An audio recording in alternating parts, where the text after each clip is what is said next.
elated as the drumming accelerated. Adanne's feet flew faster, she leapt and spun with ease, weaving swift, elaborate steps that came to her.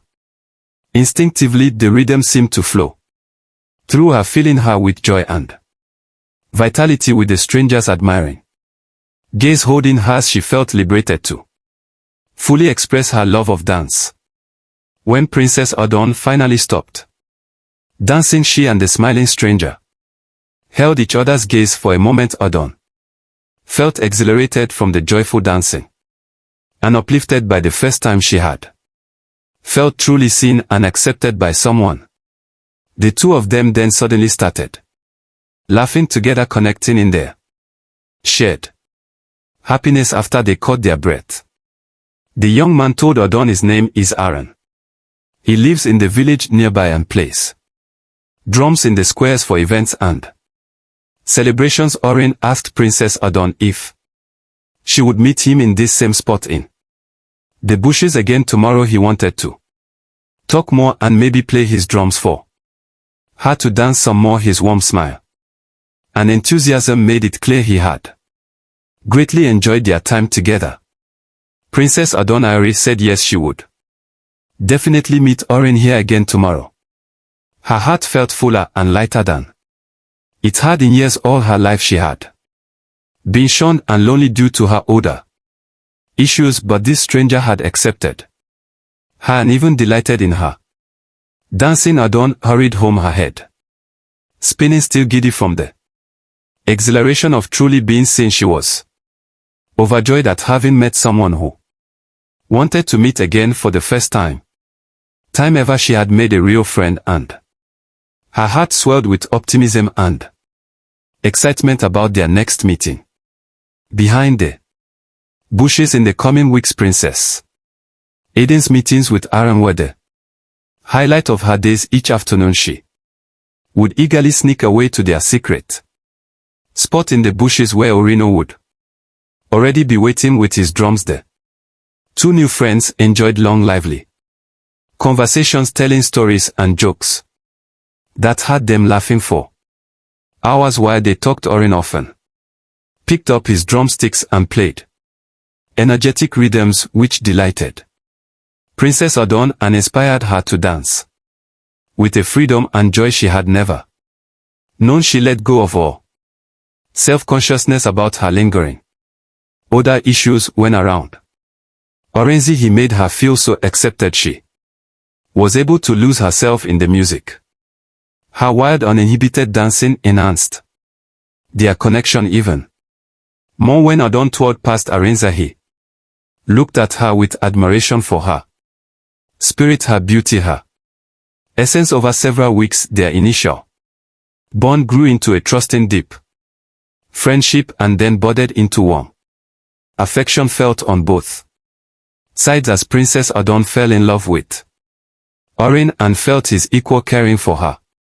In return, a part of her act secretly because of their differing stations in life. He a commoner, struggling musician, and she a sheltered royal with a blick to marry well for political ties. She assumed the future to gather as impossible, though the princess wished desperately in her most private dreams that social status would not interfere and that they could be bonded in marriage, for she had never felt so happy and accepted as she did with Odor. One afternoon, as Princess Odor and Odor sat closely talking and laughing as usual, he reached over and gently took both of her hands in his.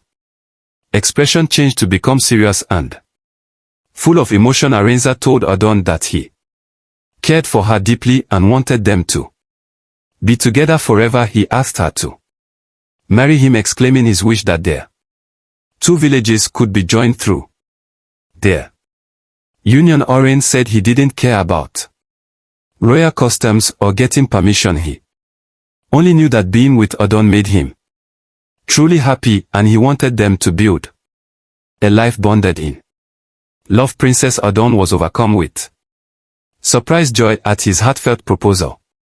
She cried tears of happiness, having wanted nothing more than to be Odor's wife but assumed it could never come to pass. Adanne felt she didn't deserve such a wonderful man willing to overcome all social barriers to declare his unconditional love for her. In her excitement, Odor threw her arms around Oren's, whispering yes against his smiling lips.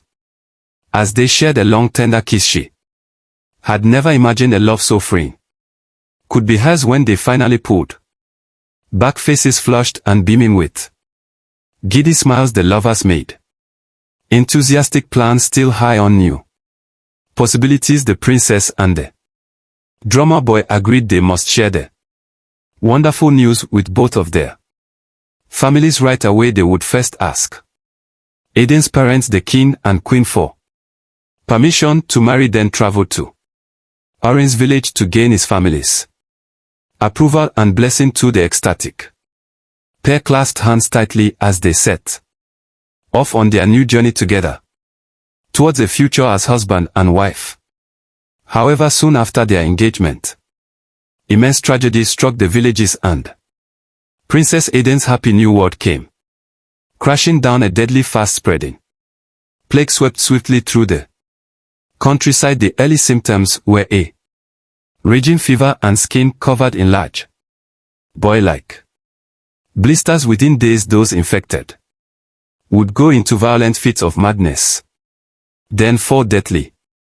Still, it was a horrific, painful way to die. In desperate efforts to contain the terrifying outbreak, leaders of the 4 neighboring villages made the decision to completely seal off their borders. No one was permitted to travel between the towns for any reason. If villagers tried to flee, they would be captured and quarantined or even killed on sight by fearful guards. As the plague raged on week after a week, residents hid in their family homes, terrified to interact with anyone who might be infected. Friends and neighbors boarded up their doors and windows, only emerging briefly for provisions before scurrying back to self-imposed isolation. For Princess Adanne, weeks horribly turned into months of being cut off entirely from her beloved Oren. She was trapped within the palace as the plague circled hungrily. All Adanne's hopeful joy at the future with Oren faded into a daily fear for his safety. Without any way to reach him, the villages remained frozen in their quarantine isolation for endless months as the plague ran its course. Adanne and Oren could only pray the other was still alive despite isolating herself within the royal palace. Eventually, Princess Adanne awoke feverish with the terrifying red boils beginning to spread across her arms. The plague had reached her. The princess grew gravely ill. Over subsequent days, her body raged in fevers so severe that her dressing gown and bed sheets were constantly soaked through with sweat. The crushing fatigue from fighting the illness left her down too weak to even lift her head for sips of water. Seeing their eldest daughter suffering so was agonizing for the king and queen. They desperately tried every traditional remedy and modern medicine the royal doctor offered up, from abo baths to maggot pulses meant to draw out the disease, but nothing worked to ease Adanne's worsening condition. The situation became dire as the ghostly, pale and motionless princess seemed to slip away before their eyes. Finally, in despair, the queen recalled an obscure tonic an old village woman had once brewed when Adanne was little. The reports she had the doctor mixed the potion made of bitter roots and weeks-old animal blood. They gently spooned the revolting concoction into Adanne's mouth. Miraculously, just a day later, the princess finally stirred. Over the next week, on around the clock, cared the strange medicine, along with the queen's loving touch, slowly brought Adanne back from the brink. Though still very frail, Princess Adanne had survived the illness that had killed scores of others. Overjoyed, her parents wept thankful tears as their daughter's fever broke fully and she managed her first one but music. Beautiful after several more days of rest and recovery, Princess Adanne finally felt strong enough to carefully stand up from her sick bed, still quite unsteady on her feet after so long prone and weak from fever. She shuffled slowly across the room, one hand trailing the wall. For balance, Adanne made her way to the full-length looking glass standing in the corner. As she peered anxiously at her reflection, the princess gasped aloud in shock. She barely recognized herself. The plague's vicious fever had tormented her body for so many days that her skin now looked fresher and suppler than on could ever remember turning in profile. She found with joy, but most incredibly, as Adanne lifted her arm hesitantly to her nose for a sniff, she discovered not a hint of her chronic lifelong body odor lingered anymore. The prolonged feverish sweating must have somehow purged the smell entirely from her pores. Princess Adanne let out an ecstatic laugh, twirling experimentally while inhaling her now sweet-scented skin in delighted disbelief. This wonderful cure was like a miracle. Words couldn't express her euphoria to finally be free of the odor that had plagued and isolated her since childhood. Nearly weeping in her happiness, Adanne rushed excitedly to share the glorious news with her parents, the king and queen. She wanted everyone to know immediately that the infection, which had nearly killed her, had instead brought astonishing new confidence and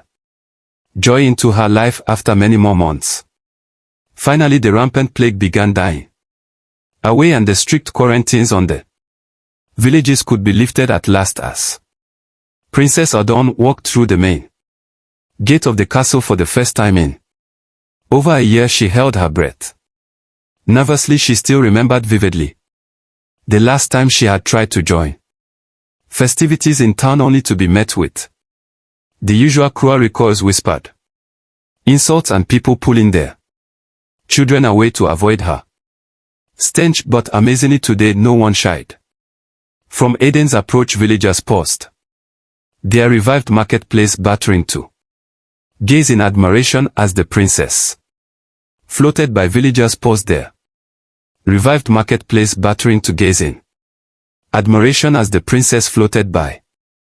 Ordor was startled to hear praises called out for her graceful bearing and glowing health. Some even cautiously stepped nearer, wide eyes drinking in her beauty, looking entranced in her presence. The local young men in particular couldn't seem to stop boldly watching the princess's every move, their mouths hanging half open with affection. For the first time she could recall, Adanne moved through her kingdom feeling strong, confident, and truly accepted. It seemed over the course of the plague's horrors, her cured odor and new uplifted confidence had transformed her into a village belle that no one could ignore. Princess Adanne was dizzy with the thrill of acceptance and admiration from villages she used to hide from, caught up in self-pride over her cured odor and newfound beauty. She had nearly forgotten her loyal love. Adanne, but walking through town she spotted a familiar figure bounding eagerly down the road towards her. It was Adanne, her dear friend, companion, and bridegroom-to-be, who she hadn't seen in over a year since the plague hit. Adanne's first eager impulse was to run straight into his arms with teary relief for his safety. But she caught herself short, doubts surfacing. Surely now she was too high above someone of common status like Adanne. She was a pampered royal, and he a drummer boy without notable wealth or family name to elevate him. Thoughts swirling into insecurely, the princess composed her face into a formal, distant mask before eyes could reach her. When he did, the drummer boy was grinning fit to burst. Desperate delight shone through us. He cried, "My princess, how I have missed basking in your beauty and radiance." He moved toward her as if expecting a warm embrace, but Adanne stood reserved and still making no move to welcome him back after their long separation. Orin joyfully stepped forward to hug Princess Adanne, so thankful to see his beloved betrothed again after agonizing months apart. But the princess recoiled sharply away from his opening arms. A look of deep surprise and hurt flashed across Aaron's face at her rejection. Confused, he searched her now, cold eyes questioningly in sharp cutting tones, not like her warm voice of old. Adanne stated that she no longer wished to continue their relationship. She told him that after enduring the plague's terrors and emerging more beautiful than ever, she now moved in different higher social realms than a common boy like Orin ever could. Aaron looked deeply hurt by Adanne's harsh words, his anguish evident on his face. But Adanne, I love you, he protested passionately. These months of silence only made me love you more. I do anything to make you my wife, princess.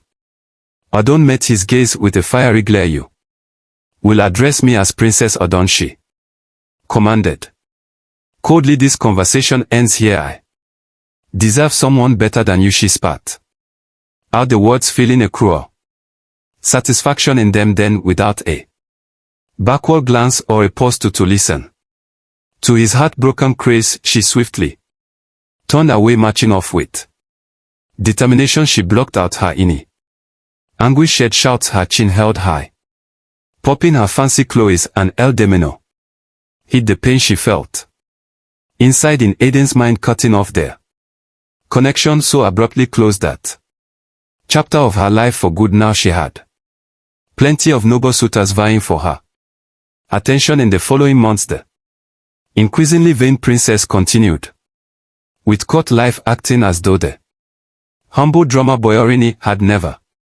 touched her heart. She entertained extravagant marriage proposals from respected lords and princes, one after another. These influential men had once turned away from Adanne in disgust, but now shamelessly they showered her with flattery, eager for the attention of the newly transformed princess.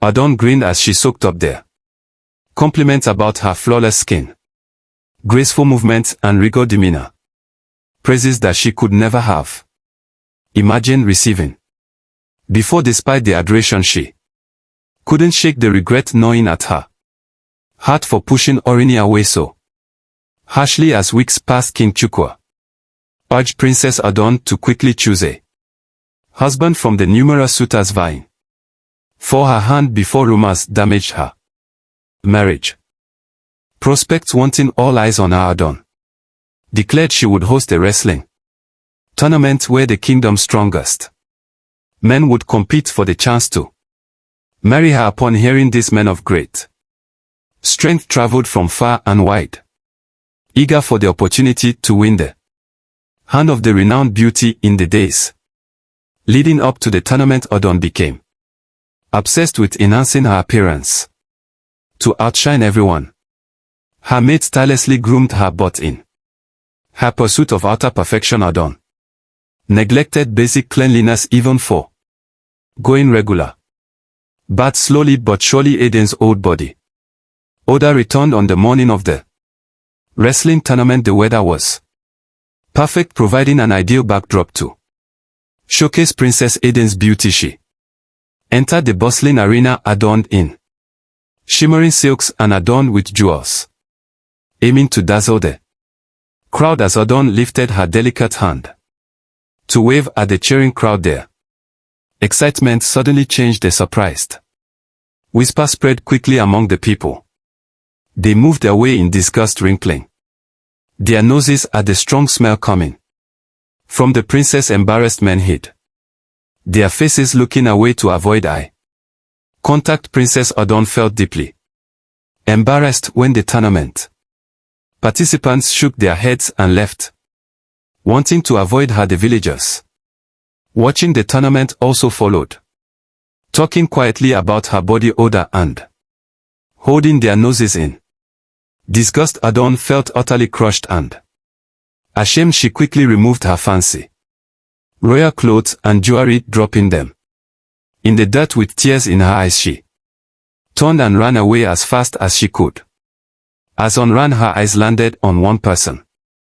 Standing alone across the tournament grounds Prince Arinza. He stood tall and straight, looking at her with kindness as she hurried away. After a moment Oren walked purposefully towards her, his face showing both concern and sadness for her distress. When Arinza reached Odor, he spoke gently to her. My dear precious one, how could you think so little of our love and what we meant to each other? Why would you give up our bond for the fleeting attention of others? Tears rolled down Adanne's cheeks as she shook her head. Please forgive me, Orini. I made a terrible mistake thinking that looking beautiful on the outside was more important than our love. I was vain and careless, and now I've lost the most important thing in my life, your love and care.